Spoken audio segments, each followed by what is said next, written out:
Hello, welcome to the pod. I'm Andy O'Rourke, your host. I previously coached at San Jose State, Stanford, and worked at PFF. I'm now working for Fourth Down AI, and we're back with another video today. Looking forward to it. Let's get into it. Today's video is about the Week 0 matchups we're about to face. At the time of recording, we're about 10 days out from college football kicking off, and we got some great Week 0 matchups.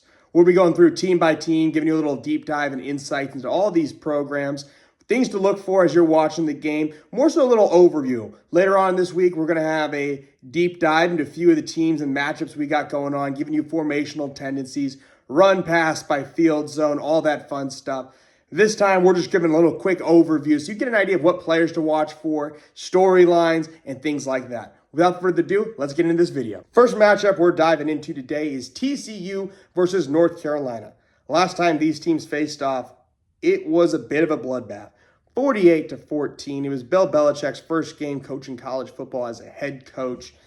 And it did not go the way I think a lot of people were hoping it would. A lot of people thought they'd come in here and Belichick's going to run the show. But, you know, they had their work cut out at North Carolina. And it's a bit of a rebuilding time. It was not an awesome season for them. They went 4-8 on the year. TCU, on the other hand, had a pretty solid season going 9-4. They fell off a little bit in conference play going 5-4, but head coach Sonny Dykes has this thing rolling, and they're going to look to make the college football playoffs this year.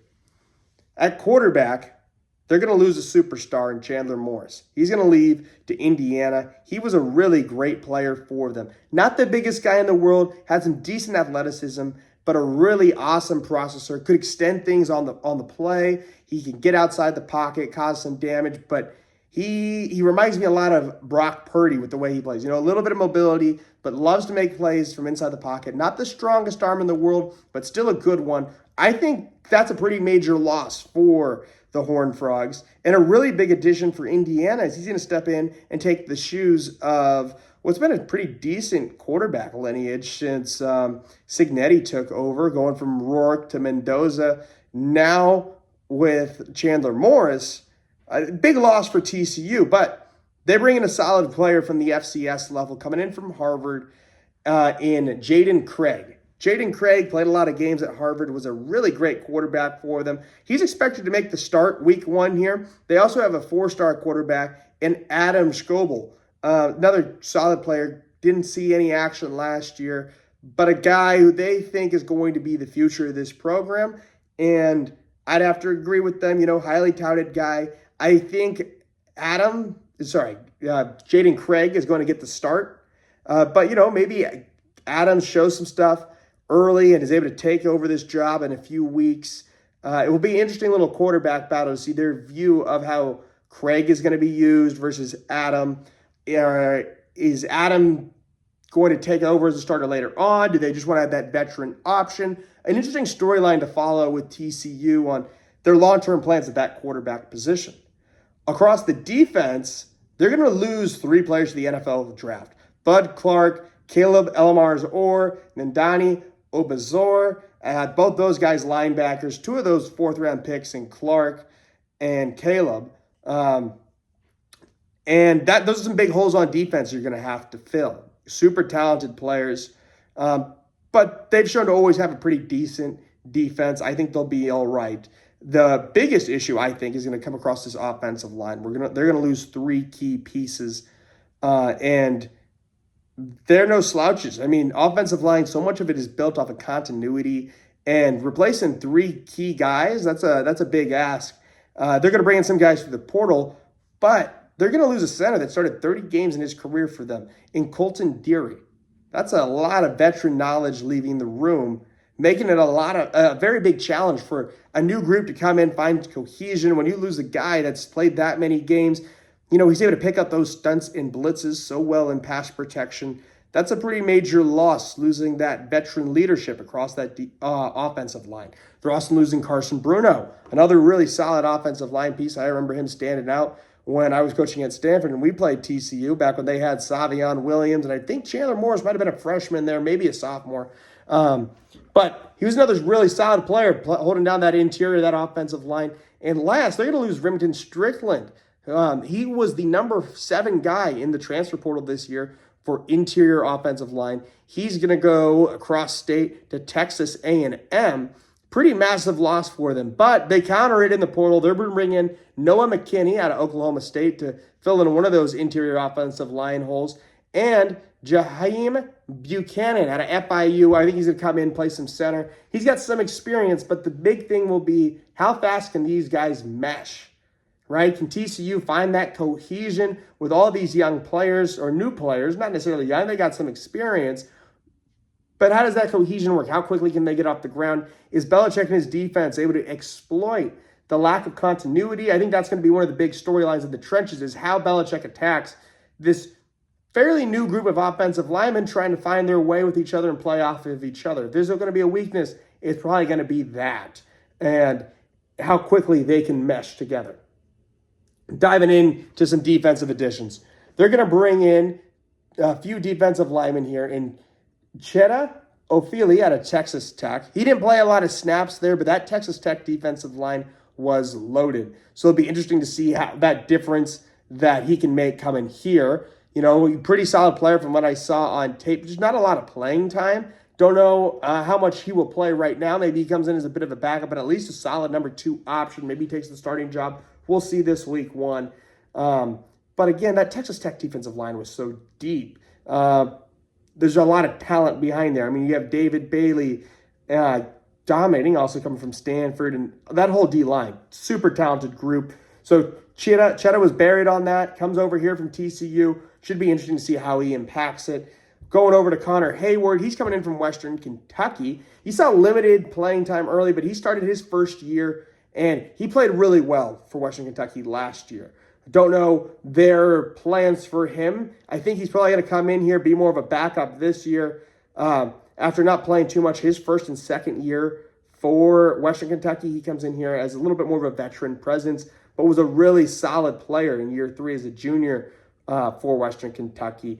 And it'll be interesting to see how he makes that leap, how this coaching staff sees him used. An interesting piece to watch, those 2 guys coming in here. They're also going to add in at linebacker, Michael Short from Virginia Tech, looking to fill in some of those holes of the guys they lost in the draft. He's projected to be the starting backer.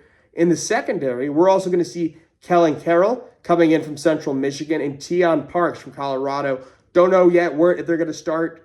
I think they probably come in, be a little bit more backup pieces to begin the season. But they do have that veteran presence, which helps raise that floor, that defensive backfield. You know, rather than just having a bunch of young guys without experience, these guys have some experience playing. Maybe they win a starting job, but right now I think they're projected to be more backups.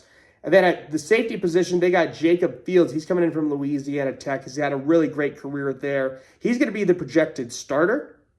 And then flipping back to offense, at the wide receiver position, they're going to have 2 newcomers in Jordan Dwyer and Jeremy Scott. These guys are going to look to fill in the shoes of Eric McAllister, who left for the NFL draft after coming in from Boise State. He had a really awesome college career, a lot of speed, a lot of height, was able to take the top off of those defenses, was a major contributor at Boise State and played that same big role at TCU. Those 2 guys in Dwyer and in Scott are going to look in to really round out this wide receiver core and help this offense really reach its full potential. Moving on to North Carolina. Of course, head coach Bill Belichick. One of the greatest head coaches, if not the best head coach of all time, but he struggled in that first year. And they're going to look to rebound here. Going over to Dublin, they got a neutral site game to kick off the season, but it was a rough one last year that they're looking to really build off of. They only had 4 wins last year. And those wins weren't against premier programs. They were able to beat the guys you thought they should have beat. Charlotte, Richmond, Syracuse, and Stanford. Now I know I coached at Stanford. Awesome school. I love it there. But it's been a rebuilding time there, and a team that you would expect North Carolina to be able to beat, right? And how Belichick is going to rebound in this year really comes down to the work they did in the portal. They bring in 20 guys, and we're not going to go through all 20 of them, but it was a real infusion of new talent and guys on a team that's still very young. He's looking to build a culture from the ground up with a lot of young talent. You know, maybe it doesn't result in wins right away, but it's the long-term vision of we do things the Patriot way, now the North Carolina way, right? where you come here, we coach you up, we draft, we develop you, or I guess we recruit and develop you. They don't really got the drafting anymore, right? We're in college football. But that same mentality of a lot of freshmen and sophomores are going to be seeing playing time here. I think this defense might be one of the youngest defenses in college football. I think you'd be hard pressed to find a team with less veteran talent that's playing right now. So these young guys are going to play a massive role in this team. Diving into some of the key additions in the portal, Billy Edwards Jr., quarterback out of Maryland. He's a veteran guy, and he's going to have a massive role to play in this, really calming the heads of this young offense, being that steady presence in the huddle, that signal caller that can really help mellow out a group of pass catchers that are extraordinarily young. They're going to bring in a tight end from Ohio State. Didn't see a whole lot of playing time behind Max Clare, but a highly recruited guy nonetheless in Jelani Thurman. Coming out of Ohio State, they've had a pretty decent run of tight ends there. None of them superstars, but all of them pretty solid players. And I think Belichick's going to feature this guy. I know he's not calling the plays on offense, but Belichick has his fingerprints all over this team. He's a guy that oversees every little detail from the personnel management to, obviously the defense, but I'm sure he's got his hands on the offense as well, a little bit, at least with the scheme and philosophy he wants implemented. In his time at the Patriots, the tight end position was always heavily a focal point, right? From Rob Gronkowski to Aaron Hernandez to even Hunter Henry towards the end of his time there. They really put an emphasis of having good tight ends. And I think he's going to be a major focal point for this team. Really keep your eye on him this year and what he does. I'm really excited to see how he's used. They're going to bring in a slot receiver because, of course, again, talking about that Patriot way, that Belichick philosophy, they love their slot receivers from Julian Edelman to Rasul Douglas. No, not Rasul. Demario Douglas. I apologize. Demario Douglas to Wes Welker. That slot receiver was always a focal point in the Patriots offense, and I think they're going to try to do the same thing here in the college football landscape at North Carolina, bringing in Trek Kekahuna from Wisconsin. He'll come in, leaving Wisconsin. He predominantly played at the slot there. Wisconsin switched to that air raid system after being a power run system for a long time, and I think he's going to be another one of those focal points between Jelani Thurman and Trek Kekahuna. I think those guys are going to be the guys in this offensive attack that Billy Edwards is going to be trying to manage for them under center. The pass catchers outside of Trek are all pretty young guys. All of them sophomores and freshmen. They are bringing back Jordan Shipp. He'll return after having 685 yards last year. He'll be the leading returning receiver for this team. Think he's more of an outside threat for them, but he'll play a major part on this offense too. I think between Thurman, Kekahuna, and Shipp, you have some decent receivers that you really look to take hold of this offense and give Edwards some solid pass catchers to target. Across the offensive line, they are very young on the right side and old on the left side. If I'm TCU, I'm really going to try to target that left side of the offensive line, right side of the offensive line, where they have a lot of youth, right? Take advantage. How do these young guys handle stunts, blitzes? On top of that, you got a lot more veterans on this TCU team. How can these young guys hold up against guys that are much older, 21, 22, 23 versus 18, 19, 20? That time in the college football weight room really changes your body and makes you a lot stronger. How do they hold up against that? I think that's an interesting thing. So as you're watching this game, keep your eyes on that right side of that offensive line, for North Carolina. Is the pressure coming from over there? Are they holding their own? I think that's a really big storyline, I guess, for both sides of these teams. We talked about with TCU, all the new guys they brought in. Sure, they're more veterans. How do they mesh early versus all these young guys on one side of the offensive line? How are they picking things up? Are they fine? I think, trench play. You might always not gravitate to watching that as you're grinding the film, but it's so important. I think that's going to be a headline of this story.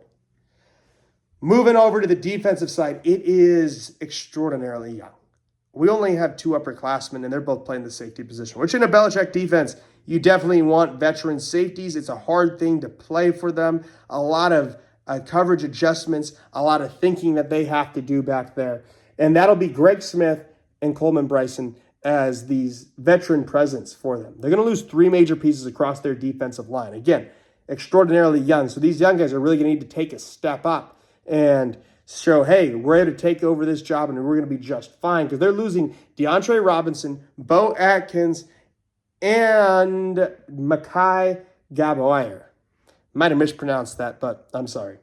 So young in the trenches versus a veteran TCU line, now albeit new.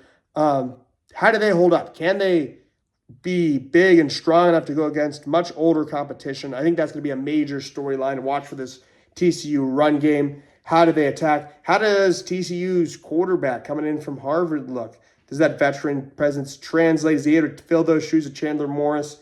At the end of the day, I think North Carolina still has their work cut out for them. A very young team that's going to go up against a pretty veteran team with a lot of cohesion. I'm going to take TCU in this matchup. But I think we should have a good game. And you still got a lot of matchups to follow. A lot of young guys that you can get excited about if you're North Carolina, seeing them develop year over year. They're going to get a lot of reps and playing time. So while it might still be a little bit of a rebuilding year for North Carolina, if it's going to be a rebuilding year, you want to do it with young guys, and they got plenty of it. Next game we're diving into is USC versus San Jose State. My old alma mater, will be rooting for them. I remember when we played USC, we thought this would be a pretty tight game, and I think we played them really well. The final score doesn't look great, but for most of the game, it was pretty tight. Drake London and Keaton Slovis, that was the quarterback and wide receiver back then. And London, I mean, he was a monster. That was a lot of fun seeing him do the work. Well, maybe not fun would be the word, more frustrating being that I was against him, but he was a baller. So as we go dive into this San Jose State team, completely different team from the last time we played USC. Head coach Brent Brennan leaves a few years ago for Arizona, where he had a stellar season last year. The new head coach is Ken Niumatalolo. I hope I pronounced that right. He runs a high-powered offense, and he's a little bit more of that CEO style, but this offense has been dominant since he's been there. They're an air raid style, really spread you out, wide splits. They've had the Triple Crown winner in Nick Nash a few years ago, and then they bring in Danny Scudero, who also balls out for them, one of the top leading receivers in the nation. So whoever gets that job in this offense, you know is going to put up yards and put up points. That's what this offense does. They spread you out, they air you out, they score on you. You're going to get pretty deep dropbacks from them where the quarterback's around 5.5, 6 yards, where they can just really get back and launch it on you to help counter the blitz. They're going to lose starting quarterback Walker Eggett. He's going to go to Duke, and he was a stud for them. Loved Walker, awesome guy, great person, but probably an even better quarterback. He's going to go to Duke, and that's a massive loss because it's going to be a little bit of a question mark who's filling in the shoes at starting quarterback. I've heard it's been a bit of a battle over there, but I think the favorite is a Hawaii transfer, Luke Weaver. There's so many new faces here on offense as we dive into their pass catchers. Jordan Anderson comes in from Sac State. You know that Sac State, San Jose State pipeline's strong after they had Danny Scudero come in and do some awesome things for them last year. They're going to bring in Anthony Ivy coming in from Penn State, a really athletic guy. He's a former 4-star wide receiver. Be interesting to see where he slates in. Does he take over that Scudero, that Nick Nash role for them? And then they also bring in Dominic McKenzie. The guy that I think you should really keep your eyes out, that I've heard a lot of great things about, is a freshman coming out of Bosco and Carson Clark. I think he could take this starting job as well, fill in there. There will be somebody that takes this job that puts up ungodly numbers in this offense, and it's going to be one of these guys. I really like Clark. He was a baller from what I've heard and seen in his tape. Looking forward to him, and this offense is going to need to put up points to beat USC because you know Lincoln Riley has it rolling over there. On the defensive side of the ball, we're going to see a major change. Coach Odom, he's going to be let go, and he's going to end up at Utah as their safeties coach. He might have been one of the longest tenured defensive coordinators in the nation. Big shoes for them to fill. They'll bring in Boje Filamatiu, who served as the interim defensive coordinator for the last 2 games. Be interesting to see what he changes with this defensive scheme, what they do differently. Is it pretty much going to be the same thing? I don't really know yet. It'll be really interesting to see week 1, or I guess week 0, what changes on this defense. Diving into USC, we got Lincoln Riley. Well, I think this is going to be a pretty big year for him. He came from Oklahoma, where he had that program running, and he kind of thought he was just going to step in and start dominating at USC. And it's certainly been good, but not quite what it was at Oklahoma. You know, they're playing in the Big Ten, which is a really tough conference.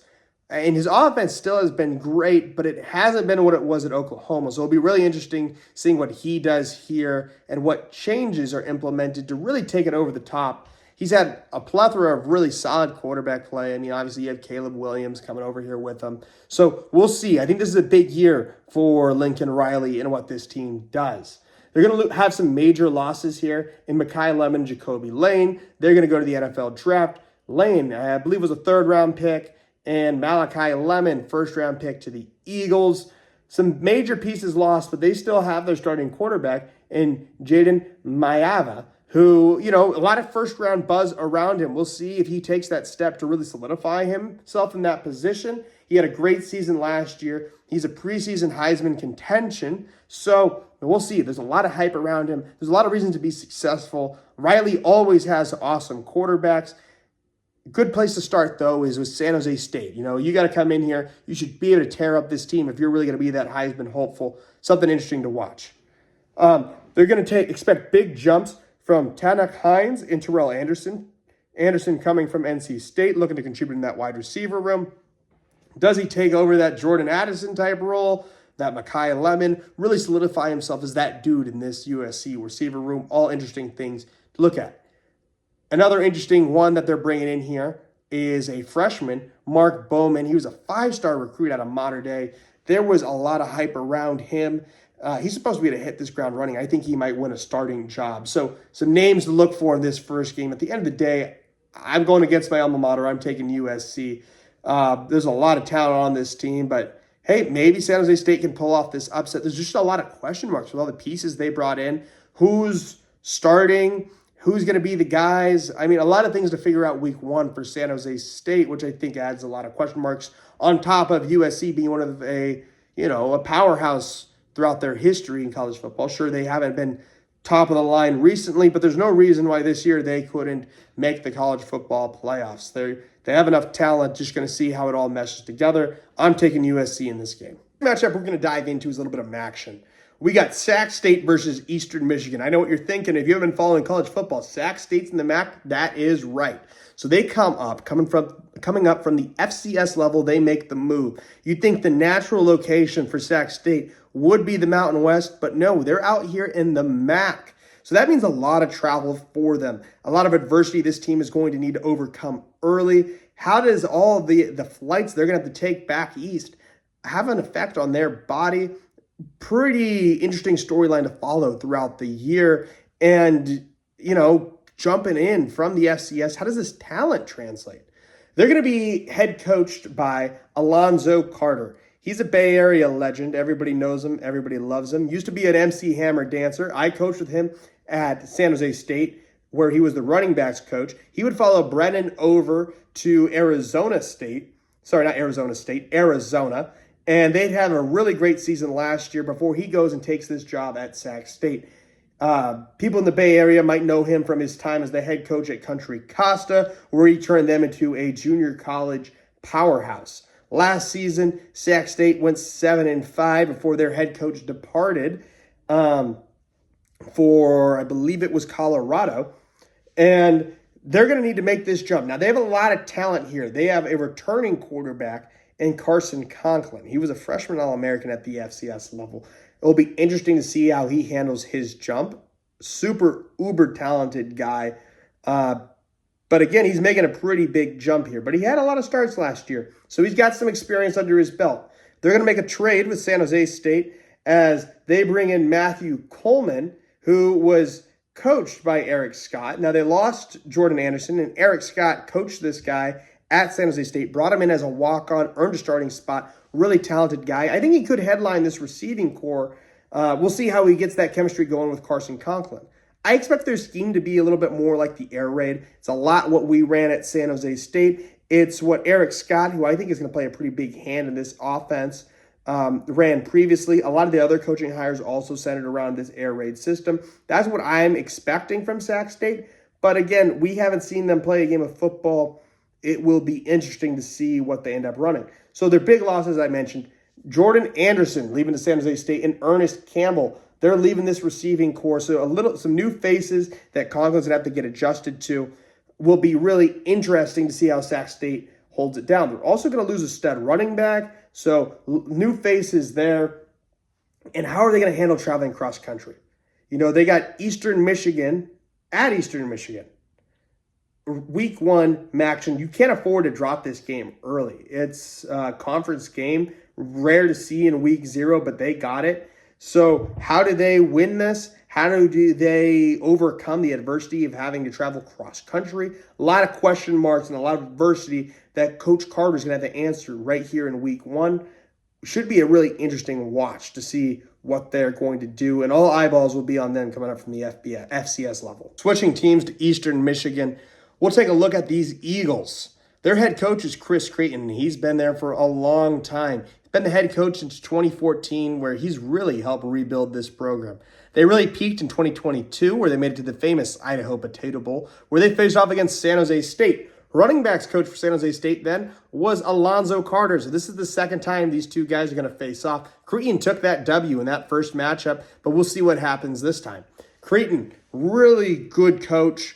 Really fell off the last 2 years, though, as a team. I wouldn't really say fell off, but not quite to his standards from what he's been able to build at Eastern Michigan. A team that has a lot of experience and cohesion. We're not going to see a crazy amount of roster turnover. So he has a lot of synergy already built with this team.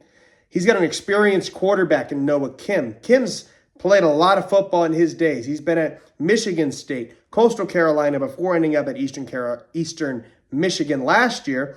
And he's been a solid quarterback for them. He's a lot of experience, doesn't take a lot of sacks. He struggles a bit with accuracy, can run a little bit, but he's going to be the leader of this team with so much experience in his time playing college football.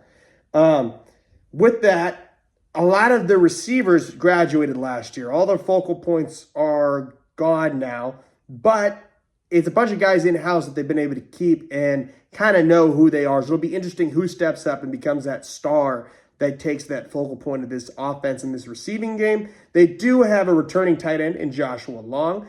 I think he's kind of going to be the dude, being that he's got the most experience. Expect a lot of this passing game to run through him and see what receivers really rise up through the ranks to take that job. As we dive into their running back room, I think this is where the focal point of the offense is going to be. Braden Bennett. He's coming in from Virginia Tech. He's had a few stops across the way. Previously, he was at, where was he at last?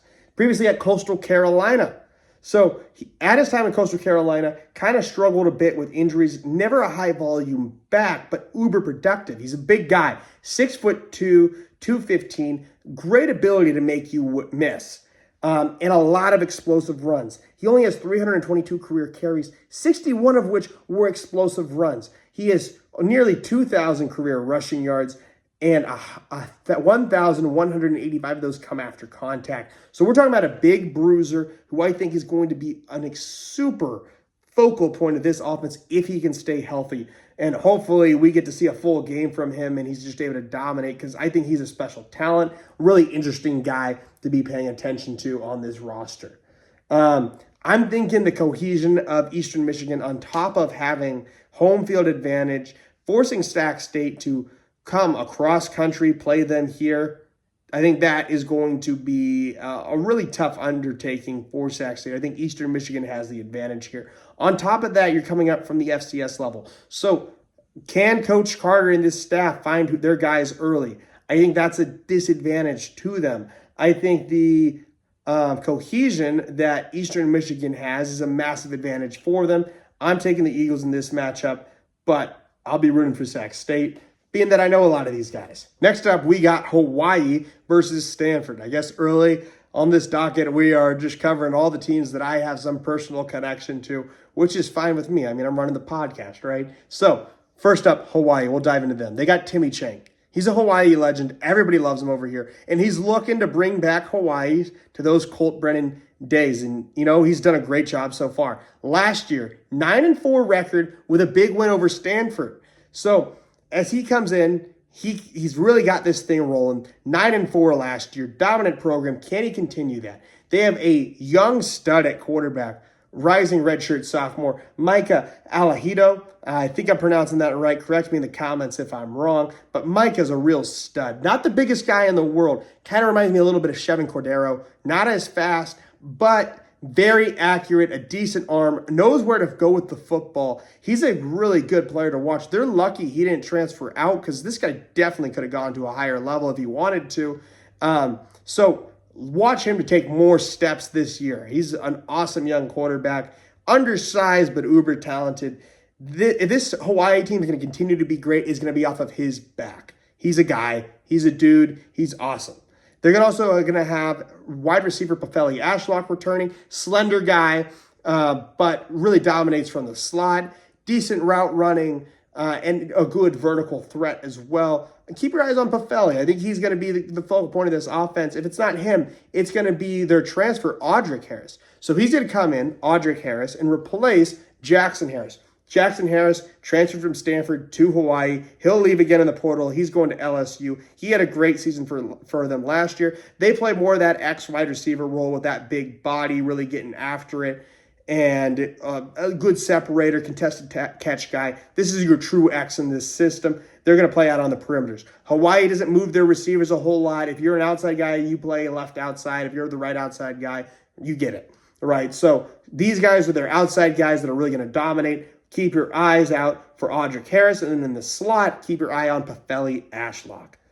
The offensive line, not a lot of turnover, returning a lot of veterans. This should help keep that stud quarterback Micah upright. So that's a big advantage for them. A lot of cohesion on this offense, not a lot of people leaving. It's not a crazy complex offense, right? It's the air raid. You see a lot of the same concepts, but they run these concepts to perfection. And Micah knows where to go with the football, an incredibly smart guy.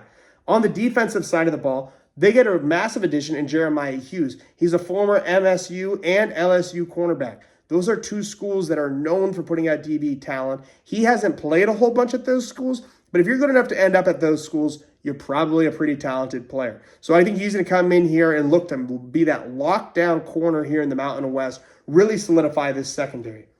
And they're going to need that because on the defensive line, they're losing two guys that were some absolute studs for them last year in Dejon Benton and Jackie Johnson III. These two defensive linemen were dominant last year. They really ran the Mountain West, caused a lot of problems for opposing offenses, and really made this defense tick. They're going to need a big step up from a junior in Lagafuninia.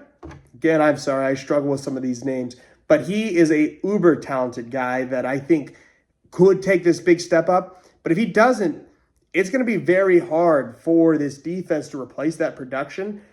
That's going to be the weakness of this team because they're going to have a lot of young guys taking these spots, especially going against Stanford, who loves to run the rock. How does this young defensive line hold up with the departure of these superstar defensive linemen in the Mountain West? So big shoes to fill. Watch this defense in the trenches. How do these young guys hold up? Can Stanford take advantage of that? That would be my plan if I'm Stanford. I'm going to run the rock right at them and see if they can hold up without these superstars there. Hey, sorry to interrupt. Quick little ad read here. This video is brought to you by Fourth Down AI. Fourth Down AI delivers faster, quicker, and more accurate insights for teams from the NFL all the way down to Division III. Fourth Down AI links to video and automates scouting reports that previously took tens of hours for coaches, now done in a matter of minutes. Get back to what you want to do as a coach. Coach, spend less time on data and more time game planning. Fourth Down AI, faster, quicker, better. We'll switch sides here to Stanford. Stanford's got a pretty new coaching staff. General manager Andrew Luck will be clearing house essentially after they had interim head coach Frank Reich leave for the New York Jets offensive coordinator position. They're going to bring in Tavita Pritchard, who him and Andrew have a really good relationship. Pritchard played quarterback at Stanford, then became a quarterback's coach for the Washington Commanders. Big part of Jaden Daniels' success. It'll be interesting to see what they run here. Previously, Stanford's been more of that pro-style system, but do they change it up, be a lot more spread? We'll see week one, a lot of question marks on that point, but Pritchard, I think they're going to run the rock no matter what their plan is here. They're going to lose Sam Roush to the NFL draft. He was a third-round pick. He'll go to the Bears. Really talented tight end. But as far as the keys to a great run game, all that is still here. They didn't lose any of their running backs, and they had a bunch of good ones. The question for them will be health. They got Micah Ford, Cedric Irving, and Hampton, all of them three really good backs. All of them could be starters in their own right. Micah and Hampton, powerful runners. Irving, more of that speed threat. So run game, I think that's going to be the key here. On top of that, you have a decent offensive line here. The offensive line has been a problem for Stanford in the past, but I think they're pretty optimistic as you enter this year. You have returning Nicky Progos. He won all ACC honors last year. He's got a lot of NFL draft type. He's going to be their star on offense. A lot of people, you talk about these skill positions, and they got decent wide receivers. All their wide receivers are returning, but it's the run game that's going to be the focal point here. And really having a star you can run behind and solidify this offensive line, I think that's going to be huge having him. Just expect them to run the rock behind him. They got three returning starters. They're going to have Simon Pale and Josh Williams step into starting roles here. Both of them have played snaps at Stanford before, so unlike when we talked about TCU and that whole new revolving door of guys coming in, having cohesion, these guys have all played together. They weren't starters, but they played a significant amount of snaps already. They played in the system, so that cohesion should be there. Being able to run the rock, I don't think is going to be the problem for them. I think they should be able to take advantage of this Hawaii defensive line, and with the studs that they lost. They struggled with it a bit last year, but they want to run the rock. They want to be unique. I think Blackburn's going to take a nice step up at tight end, really show that he's a good player for them, taking over for Sam Roush. But they got to keep Micah off the field. This defense was okay last year, but this Hawaii offense is really potent. And running the rock, controlling the clock will be huge for them, especially with all these new faces here, showing that they can dominate and really get back to the way Stanford was. Our next matchup is New Mexico State versus Florida State. New Mexico State has a head coach that is a former player there, similar to Stanford, Tony Sanchez. He played wide receiver for the Aggies.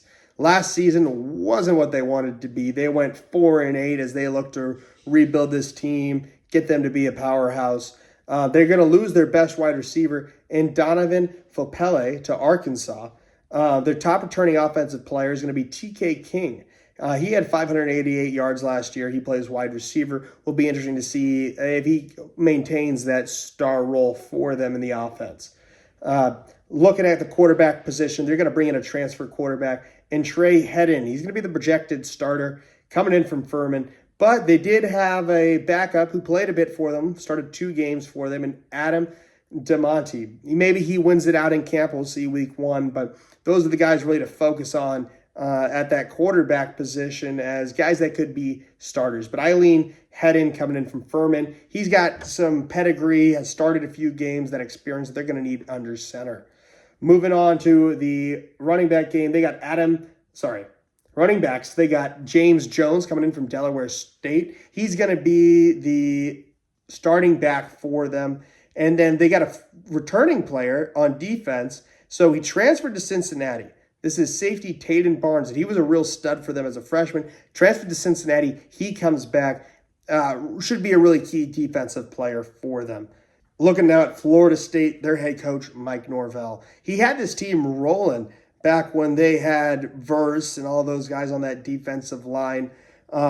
but it hasn't been great as of late. I think he's kind of got a little bit of a hot seat under him listening to the news around Florida State, but there's no reason why Florida State can't be great this year.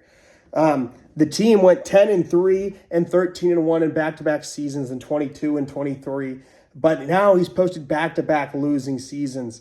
So can he get this team back to their former glory? He's a great coach. I don't see any reason why he can't, and I think this is a favorable matchup for them here in week 0. Last year, they went 5-7, an improvement from where they were the previous year. At quarterback, they're going to be starting a former Stanford guy. It's really funny how many ties we have to different people that I've been with.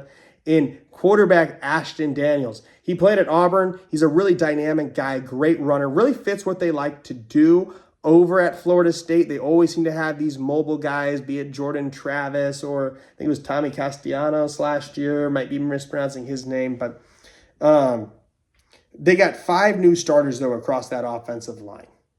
And we talked about this being a question mark for TCU with 3-5 is an even bigger question mark. Finding that cohesion early. Luckily, I think this is a favorable matchup, a 4-8 lower level competition team. I think they'll be able to pull it off. But if there's a game for that matchup to get their feet wet together, good one for them to have. So 5 new offensive starters. They're going to bring in a running back, Quintavian Wisner. He's a stud coming in from Texas, should play a major role in their offense. They like to run the rock. They'll get the QB run game going, but he'll be that focal point. Hopefully he can be like a Trey Benson was for them back in the day.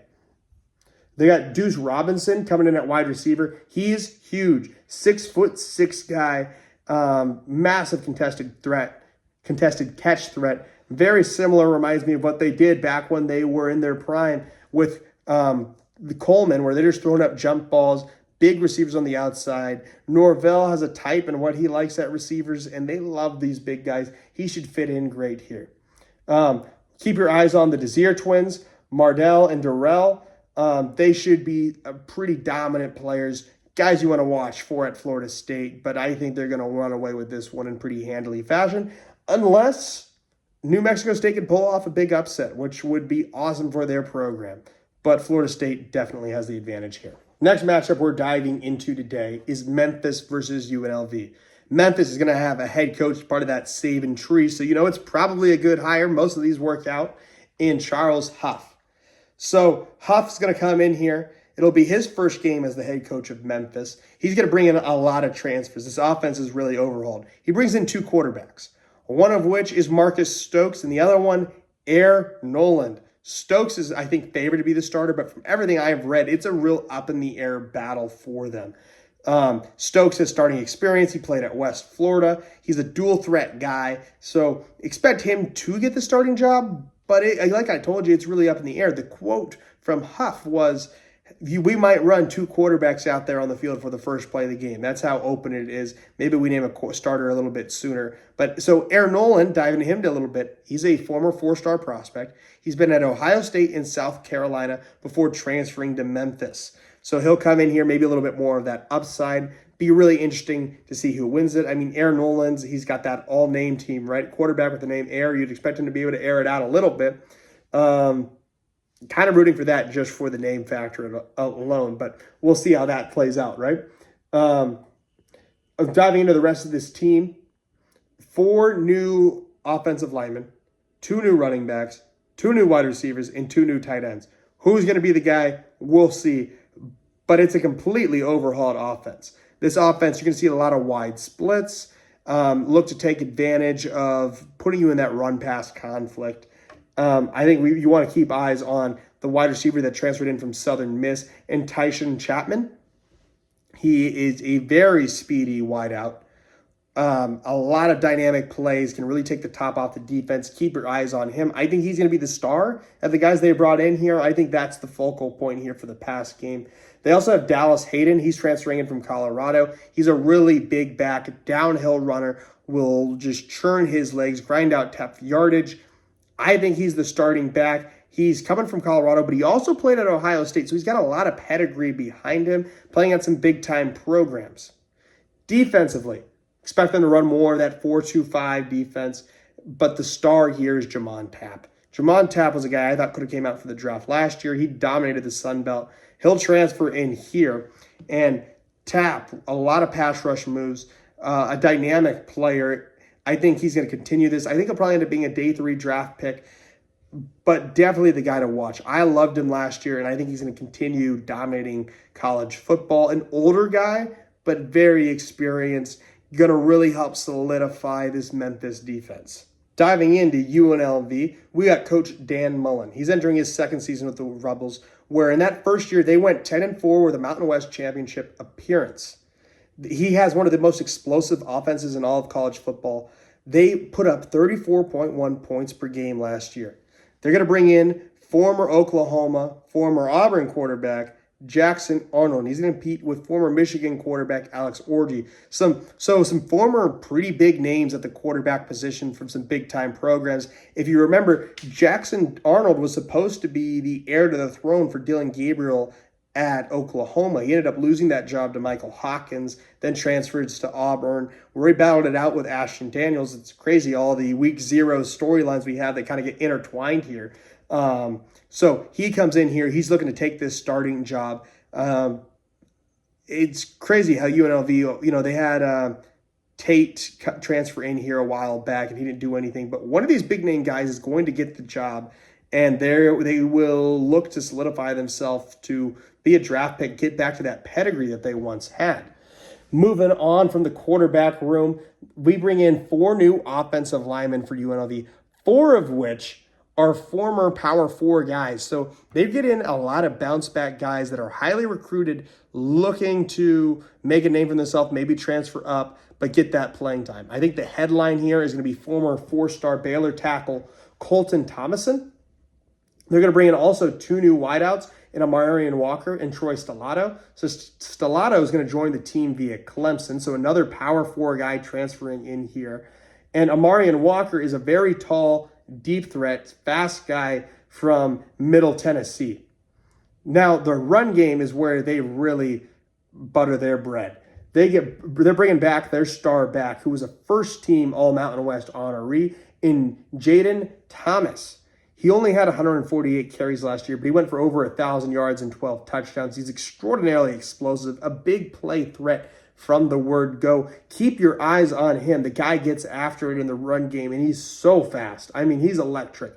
This Memphis defense has to stop him from just wrecking them on the ground, because he touches the ball, and he's a threat for a touchdown on any given play. On defense, they're going to bring in a Holy Cross backer. He's going to be a rising senior in Cam Santee. So coming in from Holy Cross, he's a really big dude. 6'4", 235. He dominated the run game at Holy Cross. He's a real fun watch. Keep your eyes on him. And I really think this is going to be a good game. I think this is going to be a pretty close matchup, one of the ones to watch. I do think UNLV has the advantage, but Memphis has a good coach in their own right. UNLV has the experience, the cohesion. Yes, they bring in a lot of new transfers, but they dominated last year, and this run game is so explosive. I'm taking UNLV while Memphis is still trying to figure out how their team gels. If this was later in the season, I think I might go the other way, but right off the rip, I'm going with the teams that have the culture built where they've been together for a while versus the first-year guy, but who knows? I think this one's really a toss-up. For our final matchup that we'll be covering, we got North Dakota State versus Jacksonville State. 2 dominant FCS programs, but North Dakota State will make the jump up to the FBS level and see how they're able to hold their own there after a tenure very similar to Alabama, just at the FCS level, where they just were dominating for the last several seasons. Jacksonville State is going to have head coach T.C. Taylor. He's taken over for Sanders, and he's been there 3 years. He has an amazing record. They're going 28-9 through those first 3 seasons. Jacksonville State wants to run the rock. They win their games with the ground game, averaging 246.8 yards per game, a real dominant rushing attack. However, they're losing a major contributor. Their star back, Cam Cook, is going to leave. He's transferring up to West Virginia. But they'll be looking for Christian Lando to take over the job here. He's a dynamic, speedy back, lightning in the bottle type mold. and they'll complement him with a transfer addition in Andrew Paul. Andrew Paul's coming away of Georgia. He's leaving a pretty crowded backfield there, but he brings that more of that in between the tackles, bruising type back. Real thunder and lightning type approach here. I think it should help continue this awesome ground game because they also have a crazy dynamic wide receiver. Quarterback in Caden Creel. Creel won MVP of the Veterans Bowl last year. Dual threat guy, ran for over 1,000 yards. Really rounding out this dual threat attack with a power run game from the pistol, complemented with an option attack at quarterback. A really, really fun ground game to watch. At the wide receiver position, they're going to return a dynamic receiver in DeAndre Johnson. He had 724 receiving yards last year. Look for him to still be the focal point in this passing game this year. Defensively, they are returning the all-conference star cornerback in Tyquan Fegans, and they'll bring in safety Caleb Nix. He was there last year. He transferred in from Clemson. He won all conference honors last year. A real star in the back end. So this secondary continuing its role of dominance from Travis Hunter to now these young guys here. Toombs on the defensive line is going to be brought in from Wisconsin. Angel Toombs didn't see a whole lot of playing time at Wisconsin, but he profiles to be more of that run-stuffing edge. I think this defense is number one priority, stop the run and dominate with the run game on offense. They're also going to bring in a UCF transfer in Andrew Rumpf. He hasn't also seen much playing time, but they're hoping they can really solidify this defensive line and help them out a lot coming down to the FCS level. Moving on to North Dakota State, they're making their first waves in the FBS. They've built a dominant program. They have head coach Tim Polasek. This offense is a dominant ground and pound team. They won an FCS national championship in 2024. He won MVFC Coach of the Year. This is going to be his first season coaching in the Mountain West, and it'll be really interesting to see if North Dakota State can continue their dominance. Do they fill in that role of Boise State in the Mountain West? Who knows? But I think they're in a great shape to do it. They put out NFL talent left and right, even as an FCS program. I think they should really be a tough opponent and tough out here in the Mountain West Conference. That being said, his record across this time, even more dominant than the Jacksonville State coach, 26-3. This guy does not lose. Their starting quarterback's going to be Nathan Haynes. He played in 15 games so far in his career, but he's never started a game. So that's pretty interesting there. He does have experience. When you're at a powerhouse like that, your backup quarterback gets a lot of play. He's more of that true pocket passer. So be ready for Preston Brown to rotate in here. He's seen some action in some games. I think he's going to get a little bit of that design run game in here. He's a dynamic athlete. I think they're going to have some special packages for him. If you see him enter the game, expect some QB run game. At tight end, they have Reese Kessel. He's a redshirt sophomore, was a really good tight end. A little bit of a clunky athlete, but very good straight line speed. Pretty big guy. Fast, not super twitchy. Really good after the catch. He works those seams so well. And then they'll also bring in a Holy Cross transfer to keep your eye on in Netanu Puni. He's a running back. He's 6'1", 215. He's a speed train type runner. Reportedly, he's ran a 4.3 40-yard dash. Was a collegiate sprinter at Holy Cross as well. So he's going to come in here and add into this backfield. But I think they're also going to mainly focus on Baraki Kapunu. Kapunu had over 1,000 yards last year. He's going to be the expected starter, but I still think Puni is an interesting guy to watch just with that size and speed profile. On the defensive end of the spectrum, we got some real stars coming in here. Donovan Woodland at linebacker. He had 86 tackles and 3 interceptions. He's that leader on defense. It's tough to find a guy that can tackle like that and make waves in the pass game. On the defensive line, we've got Keanu Wilson. And Wilson plays defensive tackle. He was a stud last year. He tutted 6 sacks with a 9.6 pass rush win rate. That's really dominant from that interior position. Anytime you're above 6-7% as an interior defensive lineman, you're a menace. He's got a dominant interior presence. And then they'll also have Taylon Edey, he's a stud safety. He's got really good coverage ability, but he's a dominant run defender. That's where he makes his name, stuffing the run. I am going to take North Dakota State to continue their run of dominance in this. But I think it's going to be a really good matchup between these two programs. I'm excited to watch it. I will cover our week 1 matchup. We're going to have a deep dive series here for NC State, Virginia Tech, where we get into those nitty-gritty tendencies from run pass by down and distance to, hey, what formations do they like to run, defensive schemes, all that good stuff. That'll be out here in a few days. Thanks for tuning in, and thanks for watching.